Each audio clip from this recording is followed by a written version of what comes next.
Bienvenidos, ¿cómo les va? Temas económicos a esta hora, decisiones que toman nuestros gobernantes y que impactan en nuestros bolsillos. Veamos lo que ocurre en la región. Hoy empezamos poniendo la mirada en Colombia, retos económicos del mandatario que en esta jornada asume la silla presidencial. Me refiero a Iván Duque. Unión Europea adopta medidas para proteger a sus empresas en Irán ante las sanciones de Estados Unidos. Analizamos hoy en nuestro expediente económico Canadá, su modelo justamente económico rumbo al Telecán. El 7 de agosto, el presidente de Colombia, Juan Manuel Santos, termina su mandato. En su lugar asume Iván Duque. Durante los próximos 4 años será el presidente de la nación. Vamos a ver entonces qué le deja el gobierno de derecha de Juan Manuel Santos a todos los sectores de la sociedad colombiana en materia de derechos fundamentales, sociales y también económicos. Tras 2 periodos de gobierno del presidente Juan Manuel Santos, son muchos los compromisos que fueron incumplidos por el mandatario. Un gobierno que estuvo acompañado de huelgas y movilizaciones de todos los sectores de la sociedad que exigieron respeto por sus derechos, logrando acuerdos como el del paro campesino de 2003 y la firma del pliego acordado con los labriegos en 2017. Acuerdos que abrían la esperanza para una reforma agraria en Colombia. Se va Santos sin zona de reserva campesina, sin un programa de sustitución de los cultivos, con el solo logro de la dejación de las armas por parte de la FARC. Y es que uno de los principales logros del gobierno de Juan Manuel Santos fue la firma del acuerdo de paz con las FARC-EP, proceso con el que le devolvió la esperanza a millones de colombianos afectados por el conflicto armado. Hay oportunidades de configurar nuestro territorio como comunidades étnicas en territorio, como comunidades campesinas en territorio. Se ve con muy buenos ojos la implementación.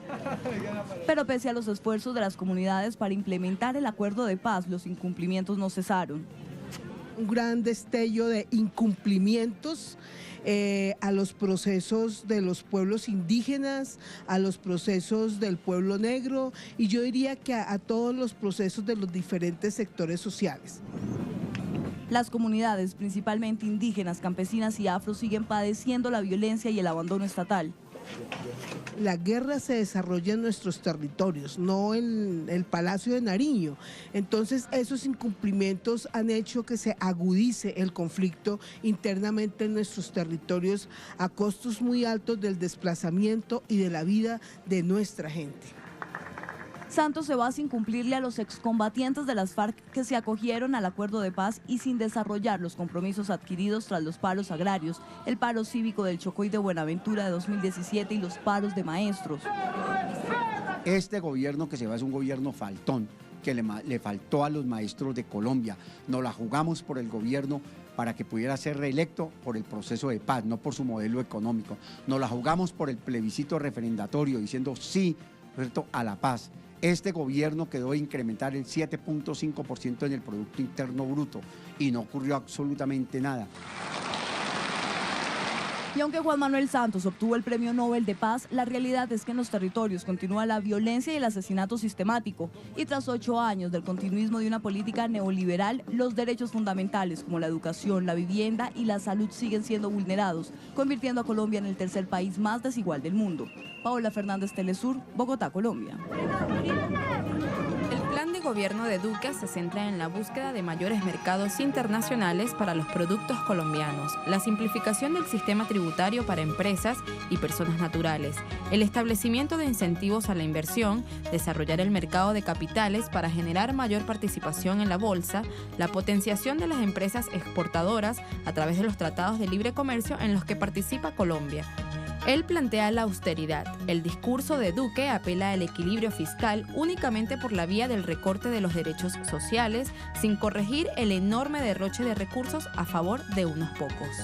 Su planteamiento no vislumbra soluciones en lo referido a la distribución de la tierra en el país. En la actualidad, el 1% de la población más rica, junto con las compañías transnacionales, son dueñas del 81% de las tierras cultivables. Por el contrario, se espera una agudización de este drama. Duque es heredero de un país sometido a políticas neoliberales que lo ubican como el 7º más desigual del mundo. el segundo de América Latina y el tercero con el mayor índice de pobreza extrema en la región. Un país que dentro de sus debilidades tiene un modelo de apoyo a un sistema bancario que ha logrado financiarizar la economía con alta tasa de rentabilidad gracias a la especulación y sin destinar mucho a la economía real. Un modelo al que Duque parece hacerle guiños. Ahí tenían un poco de ese panorama. Vamos a ver ahora cómo en México, luego de las elecciones, luego de que ganara Andrés Manuel López Obrador la silla presidencial, aumenta a niveles históricos la confianza del consumidor. Ponemos el foco allí. A 5 semanas de las elecciones presidenciales de México y cuando faltan 4 meses para la asunción de Andrés Manuel López Obrador, los mexicanos expresan con optimismo sobre la situación del país. Es un presidente para el pueblo, es del pueblo y es para el pueblo. Entonces, el beneficio es para todos. Será México un país diferente a medida de que haya una nueva reforma en cuanto a la corrupción. Los mismos mexicanos podamos aportar de manera más transparente a los impuestos, sabiendo que son bien destinados. Estas opiniones se reflejan en el más reciente informe del Instituto Nacional de Estadística, el INEGI, según el cual la confianza del consumidor creció en julio a niveles históricos. También, representantes del Colegio de Ingenieros mostraron confianza en el gobierno que encabezará el virtual presidente electo. Un líder que está decidido a que México se transforme radicalmente. Una cuarta transformación, visión que requiere el esfuerzo conjunto de los mexicanos. A ver, que levanten la mano los que van a ayudar. López Obrador reafirmó su compromiso de luchar contra vicios que, dice, a partir del 1 de diciembre serán cosas del pasado. Por lo que sabemos, ha habido mucha corrupción. Se invierte, pero no rinde el presupuesto. Al mencionar su plan de desarrollo de sur a norte, recalcó que la creación de empleos eliminará la necesidad de los mexicanos de emigrar por carencias económicas. Va a cambiar la correlación de fuerza. Nadie nos va a estar amenazando de que nos van a cerrar las fronteras o que se va a militarizar la frontera o que se van a construir muros en la frontera. Al mismo tiempo, prometió que en la asignación de contratos de obra pública se privilegiarán los criterios técnicos por encima de los políticos. Será este miércoles 8 de agosto cuando el Tribunal Electoral del Poder Judicial de la Nación entregue a López Obrador la constancia de ganador y presidente electo. Pablo Pérez García, Telesur, Ciudad de México. Otro panorama, Argentina. Fíjense, titular del CEPA, Hernán Lecher. Más de una vez hemos hablado con él en estos espacios económicos. Naftazo en Argentina. El aumento de los combustibles tiene impacto en casi todo el resto de la economía, dice el titular de CEPA. Sobre todo con lo relacionado con el transporte, caso colectivos que hacen transporte público de pasajeros o caso distribución de los alimentos y bienes. En red social Twitter se pronunciaba de esta forma. Escucho a gente que me dice, yo no tengo auto, ¿en qué me afecta esto? Y la verdad que claro, si vos tenés auto vas y cargas y te das cuenta automáticamente del impacto que tiene. Pero el caso de los combustibles tiene impacto sobre distintas cuestiones. A ver, si tomás el colectivo, indefectiblemente la tendencia del boleto de colectivo va a ser al alza. Es más, en el último aumento de transporte que anunció el gobierno hace unos días atrás, de hecho, el propio Dietrich dijo, nosotros vamos a aumentar, pero este aumento exclusivamente es aumento que recompone la tasa de rentabilidad de la empresa. Es decir, no estamos quitando subsidio. Básicamente, lo que dijo es, como aumentó el combustible, les estoy recomponiendo justamente eso. Con lo cual, tenés aumento de transporte. Lo que tiene que ver con los productos que vos comprás en la góndola, todo el esquema de distribución de la producción. Yo voy a comprar a la góndola cualquier producto y hay una partecita ahí que tiene que ver justamente con el costo de transporte. 35% es costo de logística, muchas veces en los productos. El traslado de los alimentos, por ejemplo, de un lugar a otro. Exactamente, el 90% de los productos en la Argentina se distribuyen con camiones. Bueno, se aumentó el gasoil, naturalmente va a la góndola o tiene una tendencia a la góndola, digamos, todavía no llegó a la góndola. Además, Pensamiento Nacional, siempre siguiendo en red social Twitter, siempre siguiendo los temas económicos de Argentina. Fíjense, los alimentos aumentaron hasta 87,7% primer semestre. Los que más subieron, allí los tienen. Harina, 87,7 pesos. Huevos 50,2, en este caso es 1%, pan 35,9%, fideos secos 39,9%, arroz 34,2%, aceite de girasol 26,2%. ¿Por qué es importante ver esto?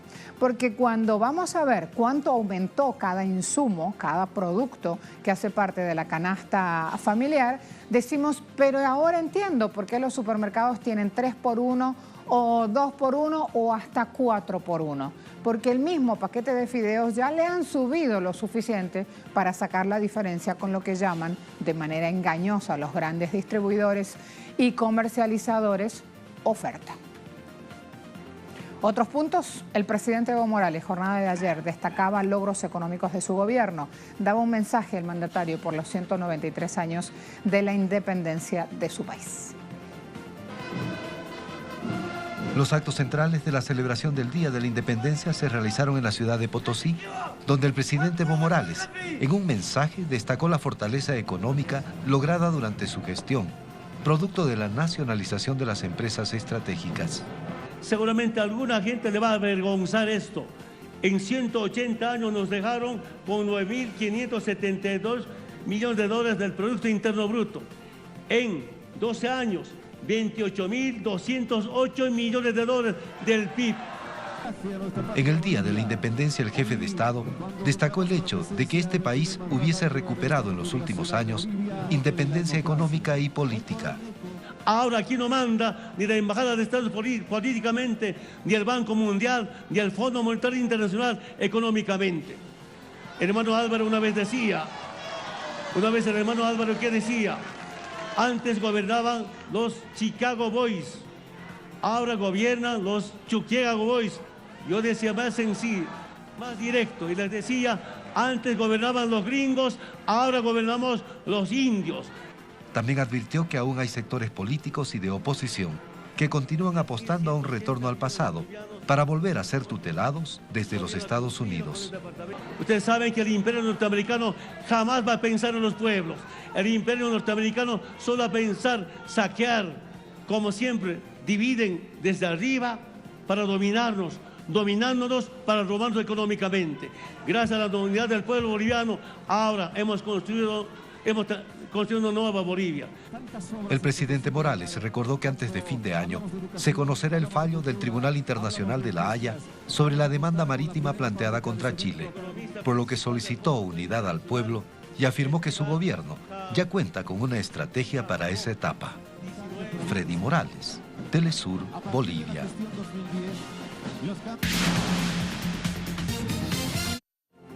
Otro punto a esta hora, balancín, indicadores, en este caso, indicadores petroleros. Brent cotizando $74,49 el barril, siempre con tendencia alcista, siempre cotizando en dólares. WTI, marcador para Estados Unidos, 69,47 en dólares por barril. Y hay un tercer indicador, en este caso OPEP, también con tendencia alcista, $72,27 el barril. Ahí va el movimiento pleno de mercado cuando es un día donde conocemos las informaciones que ya las vamos a abordar de Irán. Irán nuevamente sancionado por Estados Unidos, lo que provoca que la Unión Europea salga a defender sus empresas. A la vuelta le cuento más del tema.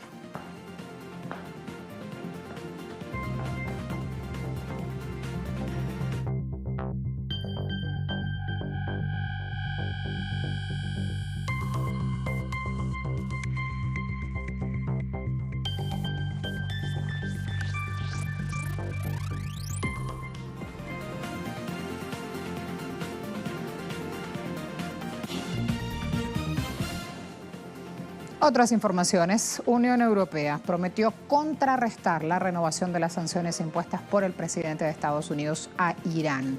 Esta es una verdadera prueba de la capacidad de la Unión Europea para preservar un acuerdo que vio a Irán limitar ambiciones nucleares a cambio de eliminar estrictas restricciones a su economía. Mientras se restablecen las llamadas sanciones de retroceso de Washington, el martes, una nueva ley de la Unión Europea para proteger a las empresas europeas también se aplicará para, de alguna manera, intentar mitigar lo que los funcionarios de esa zona dicen que es su alcance ilegal, más allá de las fronteras estadounidenses. A pesar de las protestas de los aliados europeos, el secretario de Estado de Estados Unidos, Mike Pompeo, dijo que Washington haría cumplir plenamente las sanciones. Trump y sus aliados en Medio Oriente se han visto aislados por sus políticas hostiles hacia Teherán, dijo el lunes el ministro de Exteriores, Mohammad Javad Zarif, según informó la televisión estatal. Vamos a ir a estas palabras del ministro de Exteriores iraní, resaltando justamente quién está de cada lado en estas decisiones. De una rueda de prensa dijo: vamos a superar esta situación que atravesamos con el pueblo iraní, y subrayó: el mundo no sigue la política estadounidense contra Irán. Durante las pasadas 4 décadas hemos superado sensibles etapas. Fuimos blanco de bombardeo misilístico árabe. Todo el mundo, de Oriente y Occidente, cargó contra nosotros. Superamos las injustas sanciones estadounidenses. Traspasamos dicha etapa con orgullo y las 6 potencias mundiales se vieron obligadas a sentarse a la mesa de negociaciones con Irán. Hoy todo el mundo anuncia que no sigue el camino de la política estadounidense contra Irán. Estoy convencido que también superaremos este sensible periodo con orgullo, como lo hemos hecho anteriormente. En medio de las tensiones que derivan de la disputa del poder geoeconómico mundial, veamos declaraciones de analistas que destacan el poder de permanencia que tiene China para resistir la presión económica de Estados Unidos. Entre las claves, el experto del Centro de Investigación de Normas de la OMC resalta que la fortaleza de China radica en el valioso activo que significa tener una población de cerca de 1.400 millones de personas, en la creación de riqueza mediante el consumo. De hecho, China ya se ha convertido en el segundo mercado de consumo más grande del mundo, por lo que si Trump intenta evitar la exportación de productos chinos a Estados Unidos, los chinos comprarán en su propio mercado, convirtiéndose entonces en una fuente impulsora de la demanda y del consumo interno que le da poder de permanencia a China. Mientras a lo externo, otros analistas destacan la apertura hacia otros frentes geoeconómicos. El mercado de China es muy grande. Muchos países y empresas quieren ingresar a China, por lo que China puede abrir su mercado o eliminar las tarifas en las condiciones adecuadas. Si el comercio entre la Unión Europea y Japón puede ser libre de aranceles, entonces, ¿por qué? ¿China hace lo mismo con sus principales socios comerciales de importación y exportación? El mercado mundial cambiará, el volumen de las importaciones y exportaciones mundiales no experimentará un cambio tan grande porque China todavía necesita importaciones. Los Estados Unidos todavía necesitan importaciones. Solo cambiarán los países de los que proceden las importaciones y los precios de importación serán diferentes. Continúa el drama de la deuda griega. Atenas recibe el quinto y último desembolso por parte del Mecanismo Europeo de Estabilidad por una cifra de 15.000 millones de euros antes de la terminación de este programa el 20 de agosto. Nuevo desembolso distribuido según los planes en 9.500 millones de euros para construir la reserva de efectivo y 5,5 millones, siempre en euros, para cancelar su deuda. Como decíamos al comienzo, es el último desembolso del llamado programa de rescate y posee 22 meses para su ejecución. Aunque literalmente hoy la información que se da en Grecia es que este dinero llega a costa del sufrimiento del pueblo griego, que ha sido víctima de los recortes del Fondo Monetario Internacional.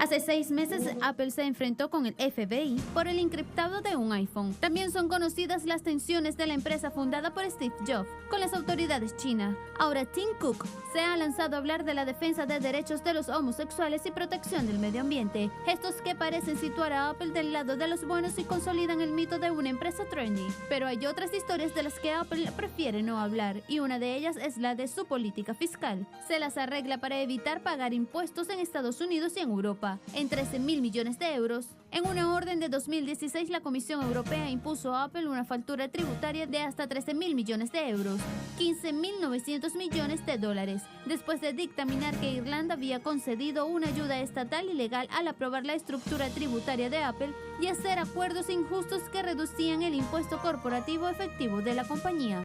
Hoy Estados Unidos también le hace un guiño fiscal, con una tasa fiscal más alta que la solicitada por Tim Cook en 2013, pero por debajo de la tasa de impuestos de repatriación anterior, que era de 35% y que le permite sin lugar a dudas abultar sus multimillonarios beneficios, pero no tiene un verdadero incentivo para cambiar su conducta, guardándose el dinero de más o devolviéndoselo a los accionistas por medio de recompras. Apple tiene la reserva en efectivo más alta fuera de Estados Unidos entre las empresas del país norteamericano, con alrededor de 252.000 millones de dólares a fines de septiembre. La tasa impositiva indica que Apple probablemente repatriará la mayoría de su efectivo en el extranjero, dejando solo una pequeña porción para inversiones internacionales como tiendas minoristas.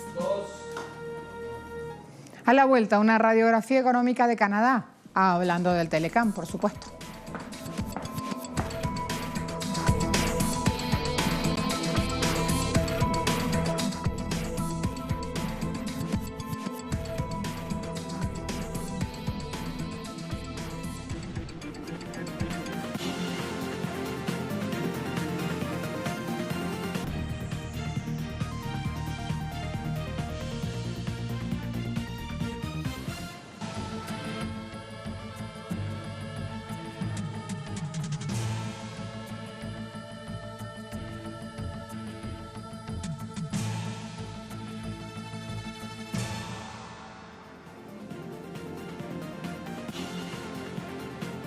Aprovechamos la negociación del Telecom, lo que está en marcha, para hablar también un poco más extenso sobre esta economía canadiense. El Telecom, o más bien su renegociación, para muchos supone una amenaza para la economía del país. Recientemente se difundían datos negativos para lo que es su industria automotriz. Por eso vamos a revisar cómo se encuentra el país considerado más grande de toda nuestra América del Norte.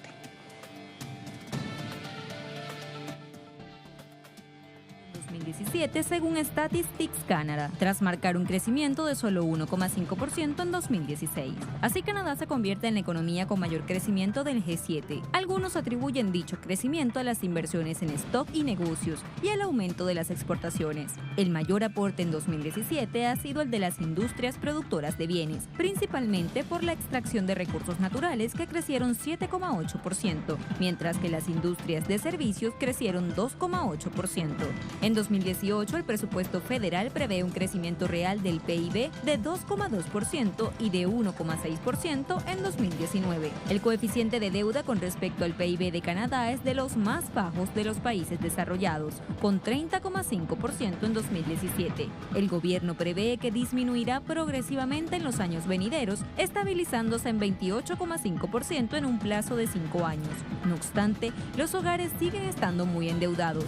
En 2017, la tasa de inflación anual llegó a 1,7%, ligeramente bajo el objetivo del Banco de Canadá, que es del 2%. En materia laboral, la economía canadiense agregó casi 32,000 empleos durante el pasado mes de junio. La cifra resultó muy superior a los 20,000 puestos de trabajo que los economistas pronosticaron para el sexto mes del año. Sin embargo, el dato no es del todo positivo, pues el desempleo avanzó de 5,8% a 6%. Entre los distintos pactos firmados por Canadá, dos son tema de actualidad. El Tratado de Libre Comercio de América del Norte, TLCAN, que está en vigor con Estados Unidos y México desde 1994, y el Acuerdo Integral sobre Economía y Comercio, más conocido como CETA por su sigla en inglés, que se firmó este año con la Unión Europea. El pasado 21 de septiembre entró en vigor el 98% de sus disposiciones, a la espera de que todos los parlamentos nacionales europeos lo ratifiquen. Italia ya dijo que no, y dejó el tratado pendiendo de un hilo. En 2016, las exportaciones canadienses a la Unión Europea se cuantificaron en unos 28.750 millones de euros. A su vez, la Unión Europea exportó a Canadá por un valor de 35.900 millones. Números que esperan potenciar, aunque esto se traduzca en la disminución del salario de los trabajadores, la destrucción de 230,000 empleos, el debilitamiento de la demanda y la pérdida de ingresos nacionales. En cuanto al Telecán, hay mucha tela que cortar. Aunque se está renegociando, las partes reconocen que están muy lejos de cerrar un acuerdo. El presidente de Estados Unidos ha repetido una y otra vez que si no consigue lo que busca, abandonará el Telecán. Las propuestas presentadas por Washington en las pasadas reuniones no han contribuido a acercar posiciones. El Departamento de Comercio estadounidense ha impuesto aranceles especiales a productos importados de Canadá, incluso contra el papel para imprimir libros y periódicos. Movimiento que llevó a Ottawa a iniciar una disputa ante la Organización Mundial de Comercio contra su vecino del sur, al considerar que está utilizando de una manera ilegal las reglas internacionales contra el dumping. La queja formal se presentó el pasado 20 de diciembre e incluye una lista con un centenar de ejemplos para demostrar cómo la actuación de Washington no se ajusta a las condiciones establecidas por el organismo. Pese a ello, Estados Unidos no cesa en sus amenazas arancelarias. Aunque recientemente se reanudaron las conversaciones para modernizar el Telecán, las alarmas se encienden para la economía canadiense. Todo indica que corre riesgo debido a Donald Trump y su guerra comercial. Canadá contraatacó a la administración Trump a fines de junio por las tarifas arancelarias al aluminio y al acero y prometió imponer medidas punitivas sobre bienes estadounidenses por valor de $12.630 millones hasta que Washington ceda.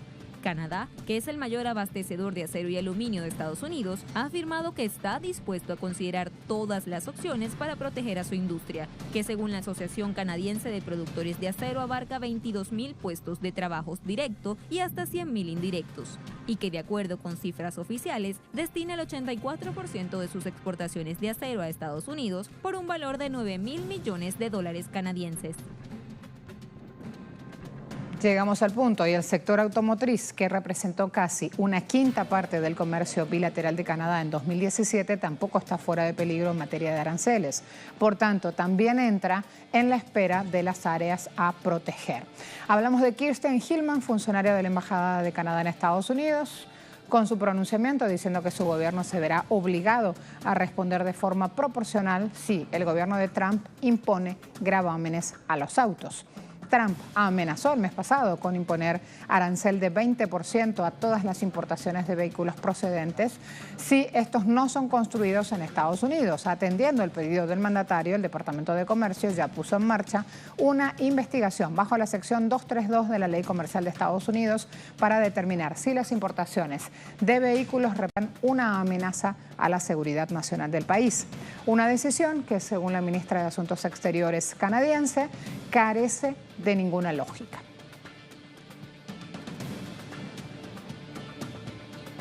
Ahí lo tienen. Vamos a ver ahora declaraciones de Brian De Prato, economista senior de Toronto, Dominion Bank. Aranceles del 25% a los vehículos motorizados y 10% a los componentes pretendidos por Donald Trump causarían una leve recesión en Canadá en el segundo trimestre de 2019 y dejarían pérdida de alrededor de 160.000 empleos, principalmente en Ontario, y una significativa devaluación de la moneda. Allí tienen un medio de Latinoamérica, como es El Espectador, hablando de este tema que es de dominio mundial. Si vamos ahora a la Asociación Canadiense de Concesionarios de Automóviles, advirtió que los gravámenes de represalia tendrían un efecto mucho más significativo en el sector automotriz de Canadá que los contraaranceles sobre el aluminio y el acero. Alertan también, podrían agregar miles de dólares al precio de un vehículo, matar empleos, causar un daño significativo a la industria automotriz mundial. Pero quienes fabrican autopartes han dicho que Canadá y otros países tendrían pocas opciones más que responder en especie a cualquier acción comercial de Estados Unidos. En este caso también tienen The Globe and Mail con su información online en pantalla. Consecuencias negativas de esta iniciativa de aranceles de Trump no deja a nadie por fuera. Canadá lo sabe. Para contrarrestar esos efectos, cada vez se muestra más interesada en diversificar relaciones comerciales. Participó en la firma del Acuerdo de Asociación Transpacífico en Santiago de Chile, en las conversaciones con Mercosur y trata de mantener su rol como gran actor geoeconómico mundial a capa y espada. Hasta aquí nuestro espacio de análisis. A todos muchas gracias. Hasta luego.